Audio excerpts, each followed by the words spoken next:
God, please, no! No! No! No!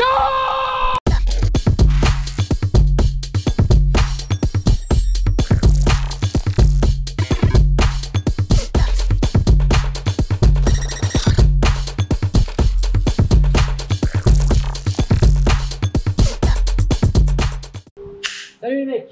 Bon, alors je vous explique. Ça c'est mon moteur, c'est le mien, à moi.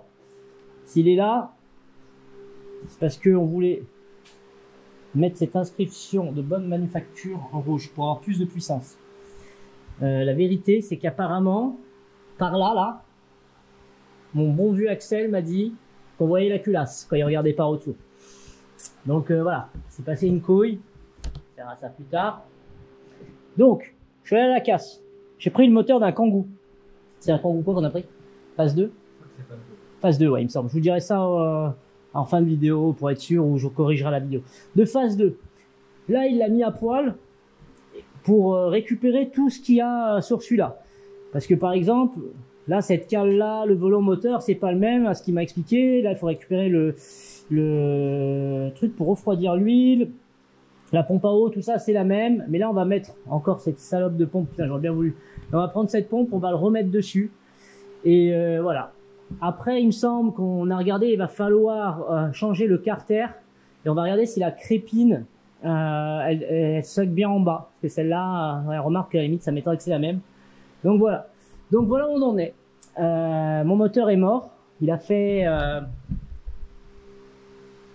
500 km. Il a à peu près fait 500 km, mais en tout cas il m'a fait rêver. Et c'est pour ça qu'on en est là, pour qu'il nous fasse encore rêver. Voilà. Allez, c'est parti, on remonte. Bon, écoutez, on a bien avancé. Enfin, il a bien avancé. Moi, j'ai rien branlé, comme d'habitude. Il a tout sorti, il est en train de tout nettoyer. Donc là, on s'est attaqué, et c'est bien ce qu'on pensait, à la pompe à huile. En fait, on a récupéré la mienne, donc celle d'origine du Samouraï. Parce que la crépine, en fait, si vous voulez, elle est plus courte. Elle est beaucoup plus courte, donc du coup, on l'a changé, on l'a récupéré sur le bloc là-bas pour le mettre là. Parce que le carter, en fait, on verra tout à l'heure, on va les mettre un à côté de l'autre. Vous allez voir que c'est vraiment différent. Il est là. Vous voyez le délire? C'est pas pareil du tout. En fait, celui-là, il est beaucoup plus grand et je pense, dedans, il y a une plaque anti-déjaugement. Bon, lui, on l'a sucé, nettoyé, rincé, olivé. Et ça, vous voyez, par exemple, c'est la plaque anti-déjaugement. D'ailleurs, là, on peut voir qu'elle a un peu mangé les pistons. Tiens. Donc, c'est ça que tu voulais? Ouais, oui. Ok. Donc ça, ouais, voilà. Et l'ancienne plaque, je vais vous montrer juste pour que vous compreniez bien. Ça, c'est celle du Samouraï d'origine. Et l'ancienne, regardez, enfin, celle du moteur de Kangoo. Vous voyez comme elle est petite, elle est grande comme ça. Donc c'est très important à faire cette modification, surtout mettez pas directement le moteur comme ça. Oui, ça peut démarrer, mais ça peut être vraiment très très grave. Parce que si vous déjaugez, ça va être la merde. Après, il y a un petit truc qu'on vous a pas montré. Là, vous savez, on a ça, le refroidisseur d'huile. Donc en fait, c'est simple, on enlève le filtre à l'huile et dedans, il y a un écrou. Donc on l'enlève, on le dévisse et il y a tout ça qui sort. Et après, vous n'avez plus qu'à le reprendre. Vous voyez, je l'ai pris d'ici. Et on l'a mis là, comme ça, voilà. Axel, il m'a fait un super cadeau. Il m'a sauvé mon piston, qui était défectueux, et il me l'a récupéré. Et ça, franchement, merci. Mais maintenant, je vais le prendre et je vais le mettre dans une petite bouteille, comme les bouteilles de sable. Vous savez quand vous partez en vacances. Moi, je vais faire pareil. Voilà ce qu'il en reste. Franchement, merci pour tout. Salut les mecs, deuxième jour, on est le matin. Bon, on en est où? On va rattaquer ce joyeux foutoir.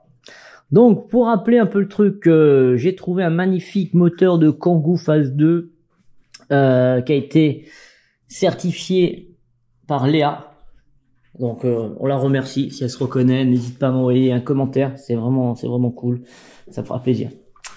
Donc là, pour se rappeler, on a ça, c'est mon ancien moteur qui est sucé. Je vous remontrerai. Je vais faire un monument chez moi avec le reste du piston. Donc, mon bon Axel, il m'a tout remonté. Il m'a enlevé la plaque, le volant moteur, parce que ça c'est la plaque qui est là-dessus. C'est pour adapter la boîte. Le volant moteur il est plus grand. On a pris aussi mon carter d'huile qui est plus grand, ma pompe à huile avec la crépine qui est plus grande. Et là, on va s'attaquer à la plaque qui tient la pompe. Parce que ça va nous emmerder. Pareil, le filtre à huile, on l'a changé. On prend pas de risque. Le refroidisseur d'huile qui est ici, on l'a pris aussi de là-bas. On l'a mis dessus. Donc pour l'instant, tout se passe bien. Et ça devrait normalement continuer. Je pense qu'on va prendre ma poulie dumper parce que celle-ci, elle a l'air en bon état. On va récupérer ma distrib qui a même pas 500 km. Celle-ci n'a pas tourné. On va vérifier aussi les bougies de chauffe, voir la tête qu'il y a. Je pense qu'on va serrer les fesses parce que celle-ci, elle a pas envie de venir. Et puis voilà, après on va passer au passage de la pompe, du calage de pompe, etc. Donc décidément les pompes, j'en aurais jamais autant calé de ma vie que cette année. Donc voilà, on va préparer tout ça. Et puis voilà quoi, hein, Ah oui, et puis surtout, très important les mecs, je suis super content. J'ai reçu mon roulement. Vous connaissez hein, ce coffret de la mort. Mon roulement pour l'embrayage, je vous montre. Ça c'est le roulement d'origine.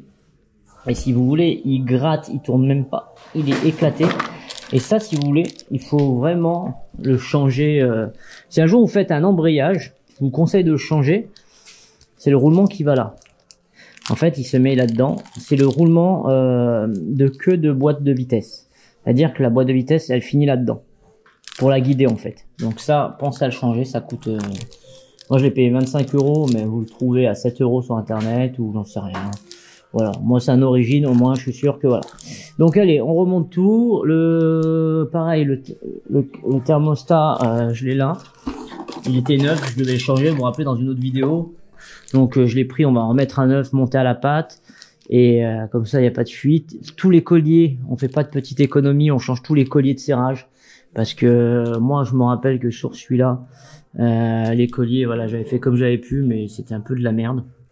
Donc, on va les changer. S'il y en a qui se demandent pour purger, maintenant qu'on le voit bien, vu qu'on a accès, c'est ici que ça se passe. Donc, on arrive à passer la boîte, la main quand le filtre à air est enlevé. On arrive à dévisser. Donc, vous dévissez là. Une fois que là, c'est dévissé, ça coule par ici. Et après, dès qu'il n'y a plus d'air, vous remontez. Faites gaffe de pas vous brûler. Si vous cherchez aussi la sonde de température, elle est là. Donc voilà, ici, qu'est-ce qu'on peut voir d'autre? Les supports moteurs, bon bah c'est les mêmes. Hein. Donc là, on est quand même pas mal parce que on est sur le même bloc fonte en fait. F8Q, c'est même c'est marqué T, je sais pas pourquoi, mais F8Q, c'est vraiment le moule en fonte en fait, qui est exactement le même. Après, ce qu'il y a dessus et autour, eh ben ça peut changer. Et là, on peut le voir par exemple. Sur la patte, ça c'est la patte d'origine du samouraï. Donc vous voyez ici là c'est différent. Et si on regarde sur le Kangoo, hop, alors au-dessus on est pareil, mais vous voyez ici là ça vient changer. Donc voilà, allez on va commencer à monter tout ça, on va monter la pompe à eau parce que la mienne c'est neuf, tout est neuf là-dessus. Donc on va tout remonter. Bon, tu m'as démonté ça? Ouais. On peut voir maintenant le chose. C'est sûr? C'est sûr que tu vas voir? C'est pas si grave que ça. Non, il y a rien. Voilà. Ok. Bah ouais, regarde, tu l'as bien. Ouais, c'est bon. Il est neuf. Ah. Un peu.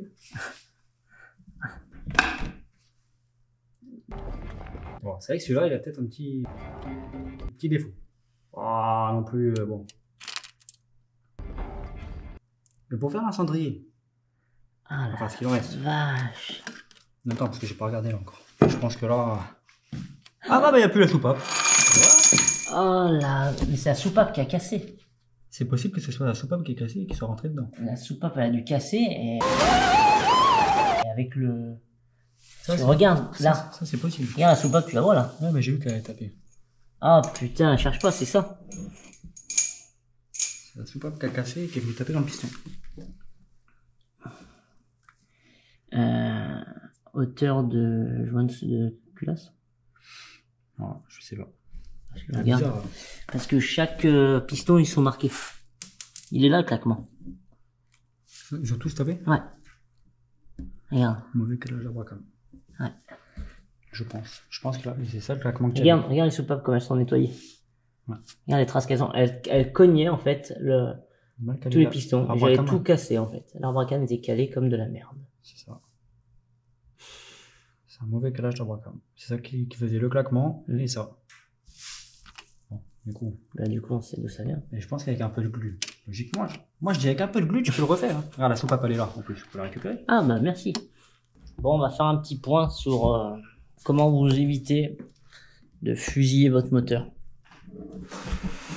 Alors, il y a une chose très intéressante qui m'a fait penser Axel. Vous voyez là, ici, là, ce trou, c'est où on rentre la pige de calage moteur par là. Elle dépasse ici. Et là, on vient de se rendre compte qu'en fait, le vélo, il a deux trous. Un là, un là. La dernière fois que j'ai calé le moteur, j'ai calé ici, parce qu'on voit encore la bavure quand on a oublié la pige de calage et que ça avait cassé ici. Enfin bref, laisse tomber.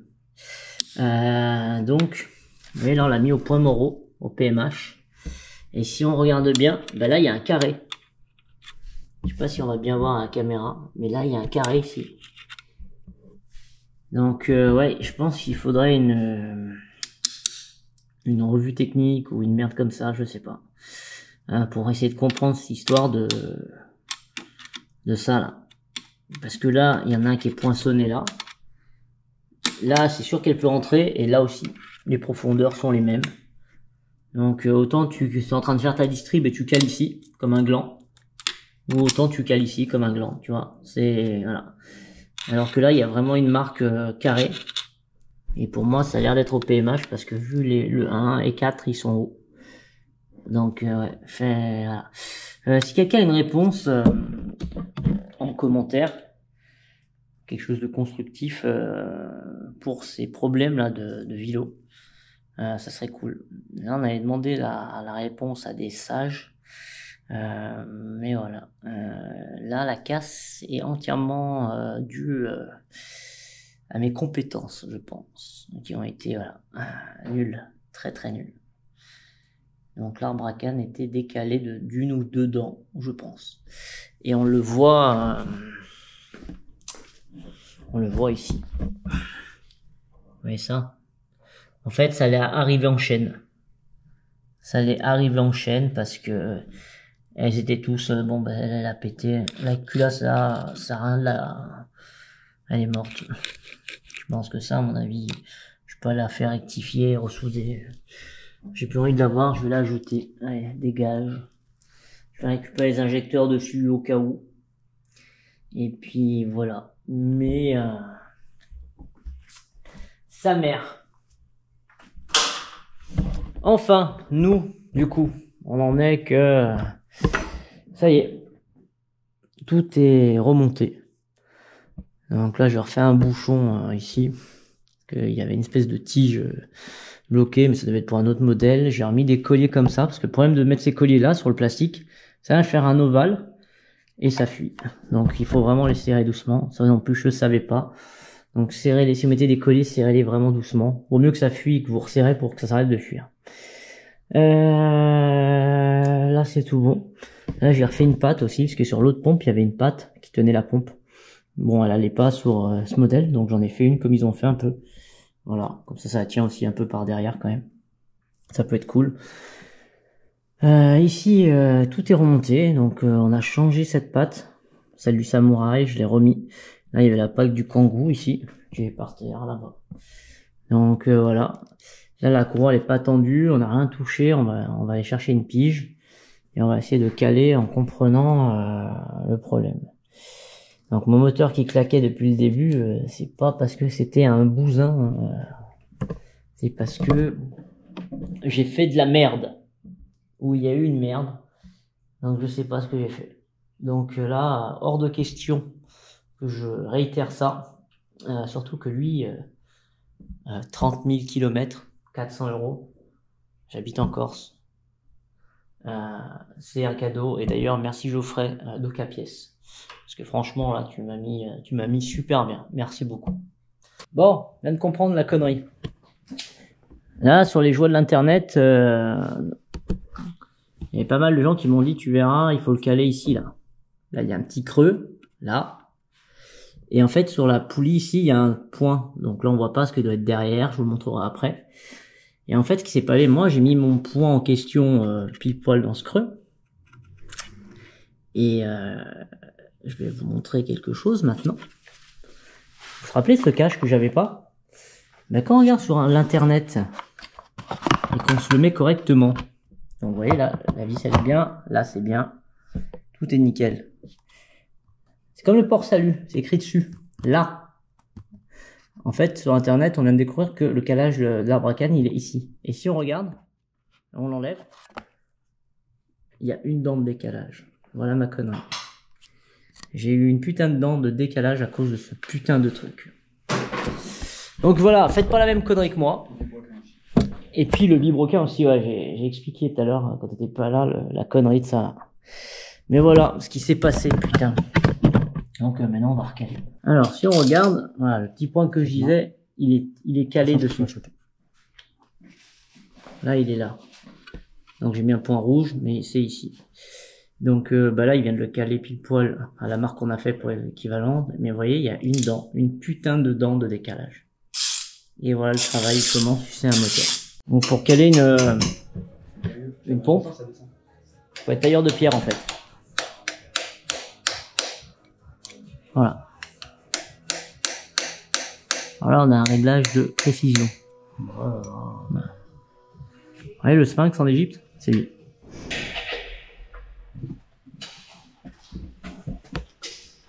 Jour 3. Tu vois ce que je veux dire? Voilà. Ah, oui. On a dû enlever cette saloperie aussi. Il faut que je change le joint d'arbre ici.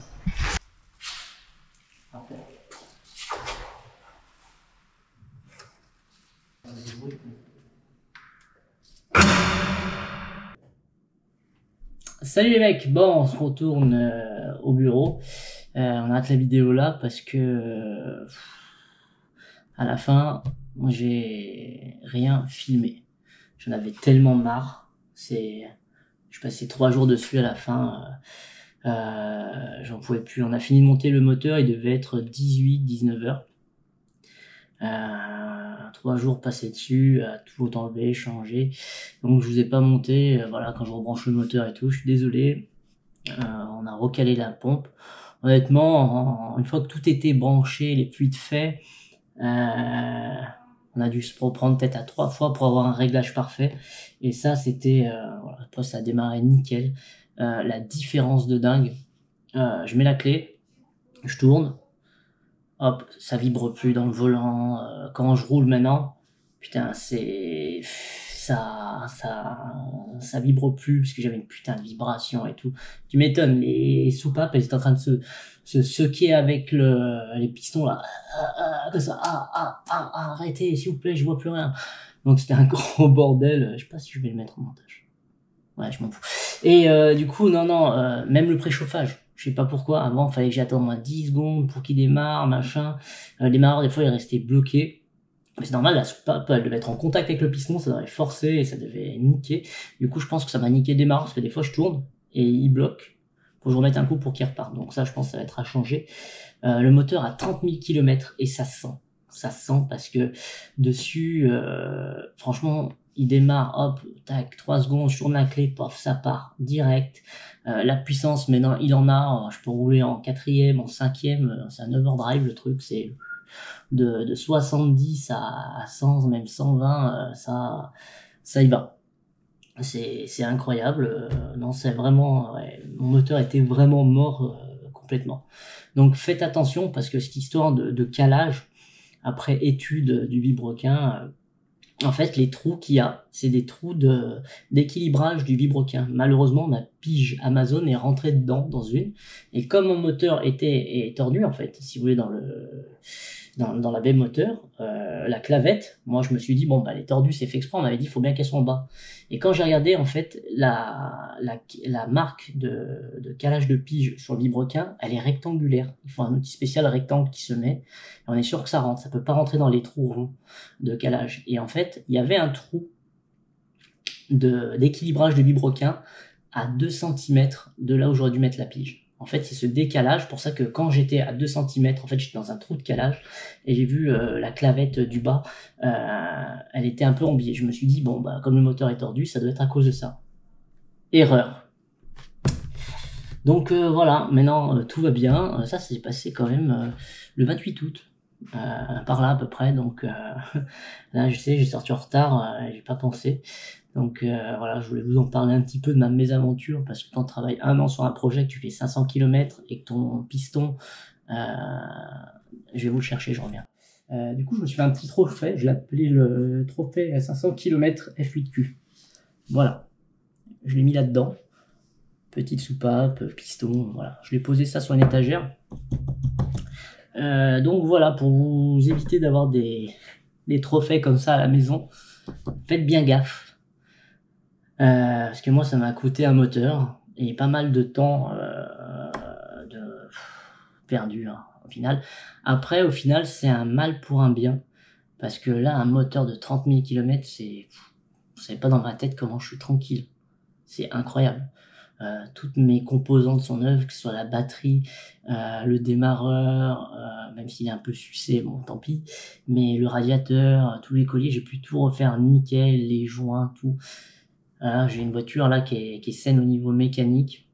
L'embrayage, je me suis aperçu qu'il était neuf, en plus un très bon embrayage dessus. J'ai changé le roulement, donc franchement, si vous faites l'embrayage, pensez à acheter ce petit roulement où il y a la queue d'arbre qui rentre dedans, parce que le mien, il était grippé, il avait 120 000 km, on voyait qu'il était mort, voilà. Donc voilà les mecs, sur ce, bah, je vous laisse. Portez-vous bien, abonnez-vous, merci beaucoup. Merci aussi à Axel, parce que il a fait un travail remarquable, une rapidité de dingue. Mon poteau, je te remercie vraiment, parce que franchement, t'as vraiment géré, t'as géré aussi mon inquiétude, mon stress, parce que c'était pas facile. Enfin, c'était vraiment compliqué. Donc voilà, pensez-vous, qu'est-ce que je raconte? Allez, je vais me coucher, j'allais dire abonnez-vous, faites ce que vous avez, moi j'en ai marre, je prends mon trophée, je me barre.